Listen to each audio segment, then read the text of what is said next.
έξω.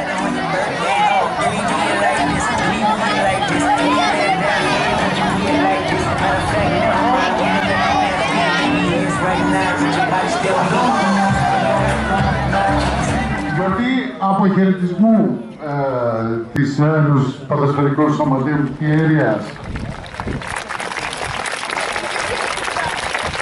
Στη γιορτή δηλαδή που περιέχει όλα αυτά τα στοιχεία κάθε αποχωρισμού. Περιέχει τη χαρά, γιατί ένας κύκλος που ξεκίνησε πριν από 8-9 μήνες κλείνει.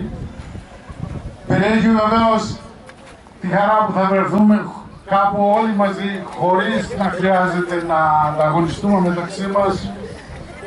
Περιέχει το στοιχείο της επιβράβευσης για όλους τους σκόπους, όλων μας, πολύ περισσότερο εσάς των γονιών που ξέρουμε ποιον αγώνα κάνετε, είχε επιτευχθεί στο παρελθόν. Και ξέρετε, ο εχθρός του καλού είναι του καλύτερου. Και ο εχθρός όλων του καλών το βέλτιστο. Σας υποσχόμαστε ότι θα κάνουμε κάθε προσπάθεια για να πετύχουμε το βέλτιστο.